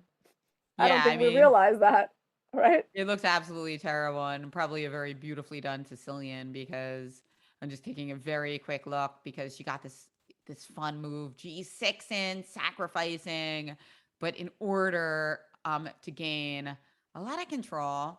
So it wasn't that it was like totally winning, but we just had to take a quick look. Ah, okay. Yeah. So the move e5, very cool with the idea of knight takes e6, stripping black of a lot of these pawn protection and yeah, just breaking open the position. And this is how she got the winning game. Ah, very beautiful. We beautifully played. I wonder though, the computer did not think that it was that good for white after this move knight g6. Oh, actually they did. So I'm wondering at what point. I hear the computer did not like knight f6. So they thought there was maybe a better way to defend here. But regardless, it doesn't really matter because it's a rapid game. Nobody's going to play like a computer. And black's king is just in terrible peril for here. White just got tremendous compensation after playing that move g6. It's kind of cool in a way. She plays g6 and then later she sacrifices on e6 anyway. It's like a recurring sacrifice to gain control of the light squares. Yeah. Katerina on board 3 is going to pick up a lot of points because she That can, is easily play board 2 or board 1. That is a brutal guest for board 3. You know, you're sitting down and you see her. It's not an easy day. This is our other game that we keep coming back to. Harika Oh, Nurmagomedov. Harika, she did improve her bishop. Did she play bishop b1 at that point, Jen? I'm just curious. It How does did look she like she get did get her bishop to b1. Yep, she got her bishop to b1. I think she waited a a move little later? and she Yeah. gave up a pawn on c4, but to good end because she salvaged her position here. Notice this move bishop c6, not allowing bishop c5 because rook e8 is checkmate. Yeah, So Jen, that was one of the most painful games of my childhood. I got checkmated just like that on e8 with the rook and the bishop. When I was up 3 pawns and just a rook and bishop endgame, my opponent had 0 pawns. I had three, like those, h5, g7, f7, and I got myself checkmated like that. So yeah, I didn't. That's a funny pattern for me. I think I'll you still remember that remember forever. it. World Yeah, Youth Championship, right? yeah. 1993. I And was 9 years old. you were gonna win the gold. I was gonna tie for first place. I think I would have gotten the silver anyway. I think Anna Matnadze was gonna get the gold, regardless. But I mean, silver medal would have been better than fourth place that I got. Oh, unbelievable. Where was it held? It was held in Bratislava in Slovakia. It Why was didn't you my see the second World bishop, Youth. Irina? Why didn't you see the bishop? Well, I know it's so sad. I mean, I'm I was up kidding. 3 pawns. I played a good game, and I think I couldn't conceive that like there could be a checkmate or like that there was some danger, and it was just the saddest thing. I cried for so long, to be left without a medal at the end, like after losing like that. It was so Oh my bitter. God. You were like 8 or 9 years old. Jeez. Yeah. Yeah, You no, see what kind of things I had to go through, Jen, to toughen up? I mean, that's chess. That is chess. That's why, a lot of people think it's good for youngsters because they're forced to, deal with the consequences of their actions. And yeah, and they create these really intense moments that are somewhat artificial, right? Like, yeah, I mean, it matters. You won a medal, but it's not really like life or death that it feels like. So I It think feels sometimes like it's life or death. It Yeah. feels like it. And then, so you understand that you can go through hard things in life. You do wake up the next morning and, Yeah. I you, think chess players take it so, take chess so seriously that for most of them it is like, life or death. It's not really just like a game, And if you look at the best players, I mean, I get the feeling that I'm not like alone in that. I definitely see that from, people like Kasparov and Carlsen and Ivanchuk. Like I get the feeling that they don't see it as just a game. They really see it as like a life tragedy if something goes wrong. oh, absolutely. Yeah. I mean, I definitely agree with that. But I think there's also space between like a life tragedy and just a game. There's got to be some in between category. Yeah, when you retire, Jen, when you retire, the in between category appears. Chess's life says go purple birds. Yeah. Maria game. We got a request for the Maria Muzuchik game. Yeah, it looks good request because it looks like good request for somebody as it looks like Lilith Merkician's game is quite strong here, Irina, but she's only got a minute and a half. So Ooh, this is yeah. crunch time. Oh, I like her As position. I mean, we got opposite sides castling. She's got the open file. She's got a great rook on b1, a great queen. What is she threatening? Does she have any tactics? I mean, knight takes e7, knight takes e7. Maybe just rook um f6, doesn't maybe. yeah, it seems like we would want more. Okay, But more. Okay, you want more. That's fine, Jen. D5. D5 was maybe another idea, well, bishop d6 but was played. So yeah. she's acquiescing to this fact that if you want to take this pawn off, you can, right? So knight d6, rook d6, rook f6, thinking that, maybe there would be like a rook e8 move, Yeah. and kind of keep it spicy. I So don't I think White's going to agree. I think White will just play like H3 or something. agreed. I don't think White's going to take this knight off, this bishop off, because this knight is just so strong on f5, and particularly in time pressure, it kind of keeps things a little easier to calculate, having such a strong, solid knight. So h3 was played as Irina predicted, and Yeah, now, the knight exerts really great control, and the check on H2, I mean, it's just one check, so you don't have to worry about it. Okay, knight E7. Fine. Now she wants to trade. Wow, and White's advantage is just growing and growing. Why is it just well, if knight e7, there's bishop takes e7, right, which stops us from playing bishop d5. Like I'm obsessed with getting to this yeah. b6 pawn, right? But knight e7, bishop e7. Notice, and we didn't really want to get rid of that knight either, as you mentioned earlier. Although I have to say, even if we were going to this position, something like rook f5, I And mean, it rook looks really B5. good for white. But it's still like it's not exciting to get rid of that knight. But maybe you have to, because she is gonna take it off herself, and you want to play like 93? Do you? Oh, Maybe. 93 is interesting. Is there bishop f4 there or not? Or Yeah, I mean, I wouldn't mind from a practical point of view, White playing, something practical here because she is so low on time. yeah, Um, she really has no time, and she so made some 97 moves, and rook Jen. f5, it's just like White is better by a lot, Oh, yeah, I think you she made a know? move. Did we have a move on the board, Jen? Oh, sorry, I got to do this thing. Because her time went up, so she made She a move. did play queen to b3, which is a very solid move. Again, thinking that if knight f5, rook f5, and Yeah. you're swinging over to b5. The only thing I don't like about it is that I had some fantasies of the queen on a4 potentially helping me with certain tactics. But okay, whatever. This Yeah, it's a this move is solid good. move. I mean, she wanted to protect c3. That's number one. And she also wanted to maybe make it possible for a bishop to go to d5, right? Like, so knight takes e7, bishop d5 is actually a threat, Exactly. Jen. So I think practically speaking, that was a good move. And it Um, defends too. It defends the bishop on e6 as well, in case you attack that. So yeah, it's a very multi-purpose move, good time pressure move. But 25 seconds left. She's just gonna have to play even faster. yeah, it's like nothing is guaranteed when you got so little time.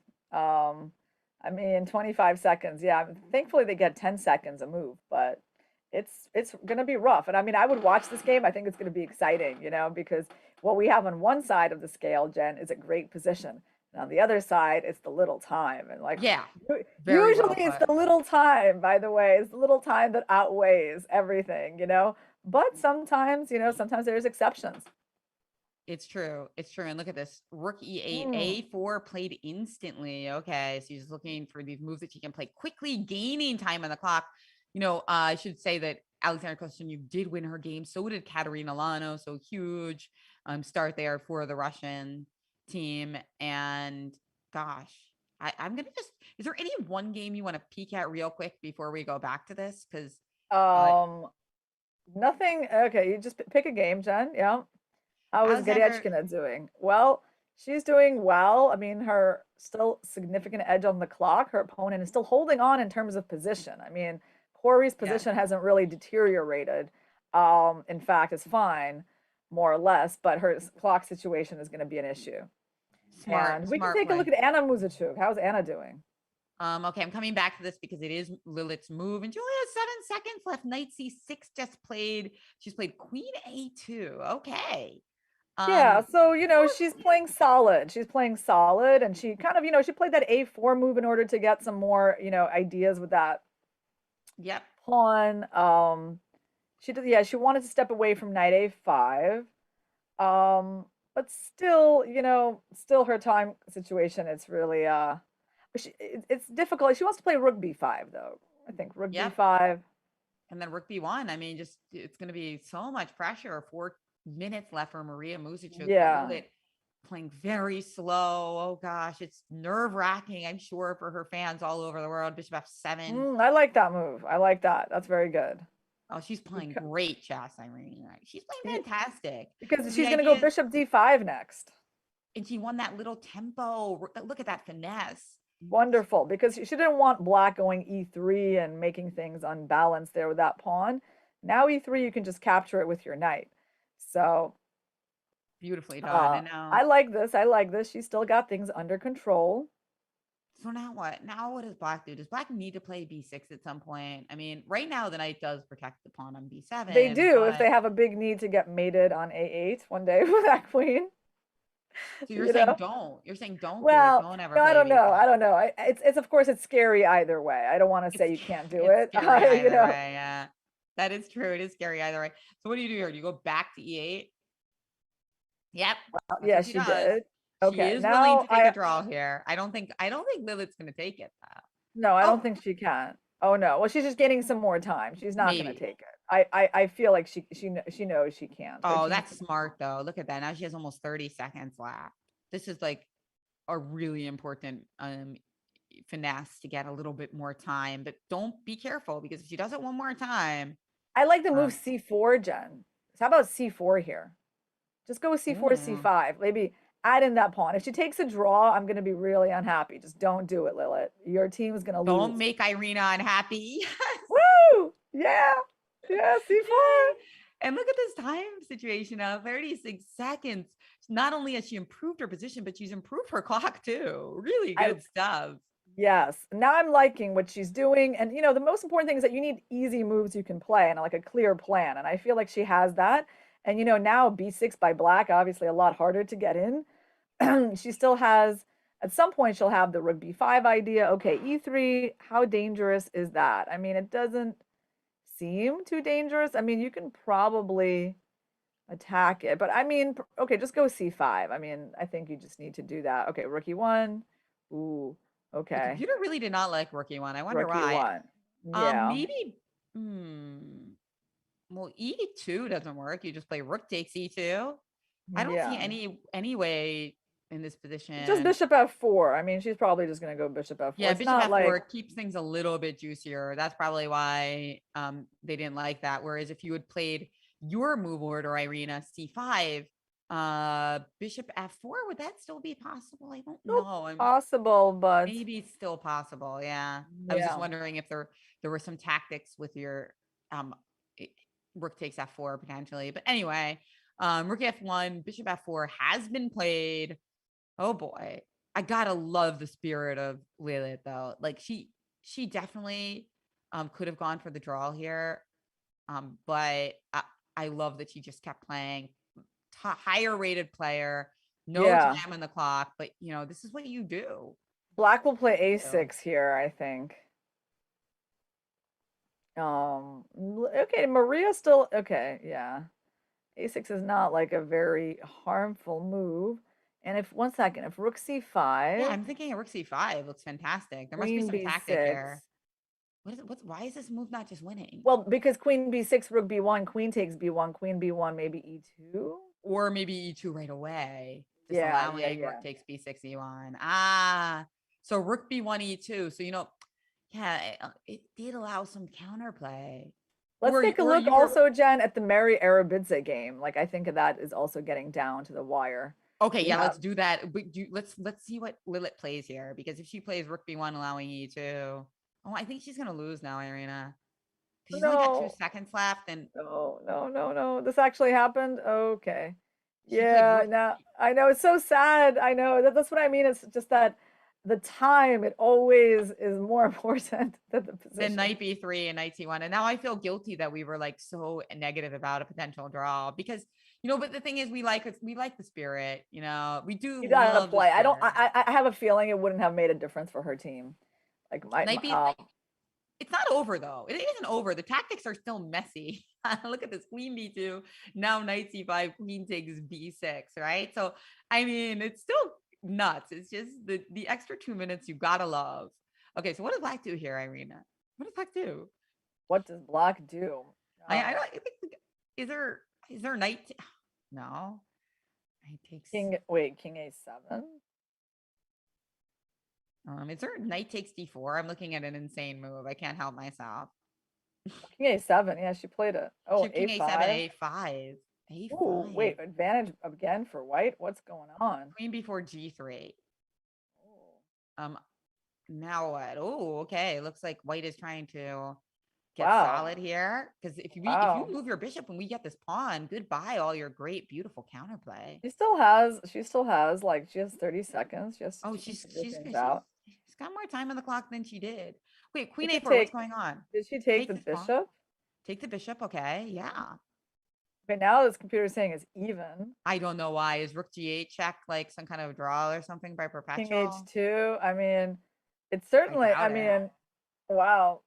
Well, Wow, it's wow, because wow. now you can play knight takes c5 She's apparently. thinking about queen b6, but I don't think she can do it because there's queen d1 in the end. Exactly. Probably pawn takes b6 right away, so that queen d1 is still protected. Yeah, But she took back. All okay, right. wait, what did she play? Oh, she Yeah, I played d think she takes took c5. back on c5. Yeah. So All what's right. I mean, okay, computer is still giving it like, hey, totally even. I I think don't she'll know. just take on a5. Oh wait, she's threatened with checkmate. Yeah, this checkmate threat. I have no idea why this is even, Irina. This looks really good for white. Uh, Hold on, I'm Jen. baffled. It's probably something with rook takes d5. Maybe there's something with rook g8 and rook d1 Yeah, check, maybe rook or takes d5, pawn takes, queen d1. I don't know, king king h2, h2, rook g8. I mean, threatening mate on great. g1. Yeah, because you don't have rook g2 because I'm gonna trade and maybe go like go e2. Yeah, yeah, I crazy. think And it looks she like she took found there. it. She took there, yeah. She found it. She found it. And wait, did white play? Okay, white did play c takes d5. Okay. Yeah. What an incredibly played game, Irina, for a blitz game. This is I insane. love it. I love it. Queen d1, king h2, rook g8, maybe knight g3. Maybe knight And then maybe g3. there's, okay, so right here we're looking at rook g8 check, which was played. And then if king h2, queen d1 threatening, queen g1 checkmate. Irina Yeah. The mentioned good the news is move. that she has no oh wait, king h2, there's queen f4, Jen. True. Oh no. True. Oh So now, no. So what is she supposed to do?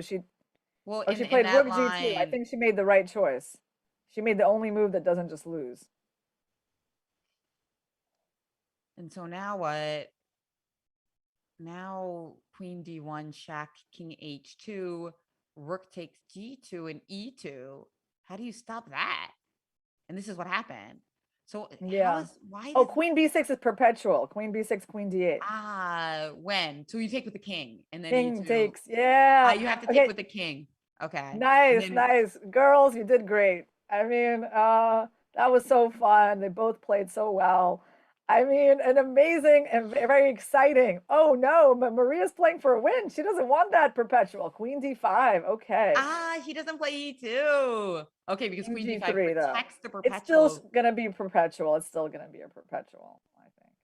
She took the Yeah. knight. Okay. Ah, because she's gonna have to take the knight, and then it's gonna be a draw anyway. Very well done. Clap, clap. Oh, wait, Now the funny thing yeah, is, hold. she could have just Yeah. taken the draw by perpetual many moves ago, but then the audience would have lost out on these fireworks. So thank you, ladies, for the incredible game that could have been a lot less exciting. Okay, this one I'm gonna come back to it because it's an end game. Yeah, how about Mary Arabidze? Is she still playing? She's Yeah, got she 30 is. seconds. She's got 30 And seconds, and she's got the pawn that wow. She's definitely got her insurance against losing. She's got that a6 pawn. beautiful pawn indeed. But if you push it right now, Queen F2 check would skewer it. So don't go too fast. King D5 looking maybe to now play A7 or play Queen D4 with the idea of A7. So they're definitely a massively difficult defensive task for Black here. Yeah, because, Uh, White's king can use that e pawn as shelter, go to d6 and kind of hide behind. So it's not a lot of fun. But let's go see what Lilith is doing because they're still having to move fast. Wait, I thought that game was already a draw. No, no, they're still playing. They're still on video. Oh, they're still playing, but they look like they're drawing, right? Oh no, she Well, tries to play Queen no, no. I mean, C8. Maria, she's not in the drawing mood. You can see that she doesn't want the perpetual. Okay, so what does she think here about this end game, 4 versus 4? She has to calculate this carefully. Queen This, e7 maybe, but this seems. I mean, she actually has to be a little bit careful because. Okay, wait. King c7. Oh, so I don't King know C. what's going on. I don't know what's going on, Jen. So she's going to try to get that king to But her B5. that king is going to b5, right? Yeah, So. I mean the computer gives us a hint Oh, here I that think king e4, she's going to sack. So king c6, she's going to go king e4. Yes, she's not going to defend the pawn. She's going to attack the f6 pawn. yes, and she's calculated this down to the wire, and they probably queen at the same time, right? But that's a lot to calculate when you only have It 20 is. And I seconds think, left on the clock. yeah. That was not an easy decision by Lilith. I Good mean, for just go. her. I mean, what a tremendous fighting spirit shown in this game. Yeah, no, I love it. This is literally the perfect game because, I mean, okay, Maria, despite having this bad position, I mean, she just tried to win, right? I mean, at some point, and then she just declined the draws and kept making it interesting. And I think now they're going to get down to just like, queen endgame. And it says Anna blundered and lost. Oh no, which Anna? Is it our I know there are so many Annas. They Anna must Muzuchik? mean Or Anna one of these Annas. Ushenina? Or which Anna? Not this one. This one looks okay. You think Maria has to win, but I don't think Although she Anna can win. Ushinina here has the white pieces and only 6 seconds left on the clock. Okay, wow, she has no time and she has no more advantage. Or does she? No, she doesn't have an I advantage think you're anymore. right, though. I think they probably were talking about Anna Muzichuk because she did lose to Oh, if Danielle Anna Yan. Muzichuk lost to Danielle Oh, she was Yan, so how winning, could she? remember? She was so winning. How is that possible? Oh, How is this? yeah. This was this line that we were looking at. Yeah, And I think okay. so maybe rook g5 check first was more accurate, but Oh, either yeah. way, yeah. So in this position, Irina and I had been looking at rook g5 check, king h8, then queen e4, and we certainly did not see the idea of playing f5. But Yeah. maybe this was the best defensive chance. I mean, crazy chess, crazy chess. Well Mhm. done by Alina for finding a defense where it did not seem like there was one. She definitely kept it interesting. By the way, this game's still going on, and it seems like the air is cleared a little bit. Can White still win? Or is Black just going to get us with checks? The air has cleared a little bit. But I mean, Armenia, Ukraine is just completely up in the air. I mean, Jen, Ukraine is a favorite in this match, like a clear favorite, and they might just be going down. I mean, which would be a sensational result. And that's probably why another reason why Maria was so motivated to keep this going. What's going on now? Okay, well, we've got our king on the right side to capture this Yeah, pawn. this should be a draw because I mean the H pawn maybe can even get captured eventually. I mean it's not like really gotten very far. Yeah, that looks like a draw It because looks like I'm hearing Russia went 4-0. That's right. Zhuvalova also won her game. Wow. Well yeah, done. What other games do we yeah. have? We have, Russia hasn't given up too many points in this event so far, so and they look at are this. by far the favorites, really. Anna And Ushina lost on time, it looks like, Irina. And this oh no, Russian. is it Oh possible? Are no. you serious? No. That's what it appears to be because and she was in big time pressure all game. So a very tough round. Oh boy. And here there will, it looks like there's going to be a draw as um Let me great, get this great upset win confirmed. by Armenia. I mean, what can you say? Yeah, it says They did Ushenina great. won. It says, I mean, Ushenina lost. That's crazy. Ukraine is going home. Wow. I mean, Armenia just played a fantastic match. Well, I knew this was not going to be a walkover because Armenia is a serious team with some very experienced players and they're good. They got good team spirit. And so and given that Ukraine has not been like terribly convincing in this tournament, I definitely thought that there were, chances, but I mean, at the same time, it was clear that Ukraine was a favorite on paper for sure. So that's huge. I mean, I don't even know who is going to who is going to be able to compete with Russia. I mean, I guess Georgia it's going to be the only team that will have, can do it. We have some big Costa Nuke fans here. Go Purple Bird says Alexandra is underrated. She plays more like a 2,700. Hey, well, now that over the board tournaments are coming back, we'll get to see her in action even more. So beautiful to see that. So look, Jen, 2.5 Georgia is advancing past Azerbaijan. Not a shock. But wow, what about Kazakhstan right now has a lead over India? Harika Abdumalik and Gomez Doletova, those are going to be the key games. I mean, because India might get eliminated here, Jen. Uh, Gomez is doing totally fine. Yeah, she I is. mean, she's not losing at all. Okay, what about Harika? Harika, we were just looking at that game, and it's one of the few games still underway. It looks like Harika is up a Ooh, pawn ooh, with enough Harika. to win. Wow, coming back in this endgame. If she wins, then her team will Ooh. draw this Uh-oh. match. And oh, by the way, I forgot, Jen, this is not like, this is not their only game of the day, right? So when I say, I mean, even if Yeah. Ukraine loses this match, they're not out. Ooh, I completely forgot. don't play King G4. Don't play King G4. Yeah. That is an unusual mate, Irina. That Yeah, was one that's that's one that would make any 10-year-old world youth cry. Yeah. champion cry. Yeah. So rook a3 check. But the problem is white's threatening mate too. I mean, this is funny. Such a little material, and there's checkmates for both sides. I guess that happens with Yeah. bishops of opposite color because there are those color complexes that you don't control. So of Yeah, course, white actually, will. I think you can just move with your king away, right? Like, I mean, even if you just go to like e2, I Oh, don't you see want to how just they're go to e2? stopping mates. Yeah, Well, at because some point you have to play bishop g7, yeah, but right? it's also mate. It's just rook b6, king h5, bishop g4 is another Yeah, mate. exactly. So that means what Yeah. can we do? Oh, look at Lilith. She seems so happy. She just like so that But game she must have sees her ended in a teammates. draw. She sees her teammates' results. And Yeah. of course she's got to Yeah. be so happy. But it's like it is important though that they're playing another match today because okay, Ukraine is not out of it. I mean, this round didn't go well for them, but they still have a chance.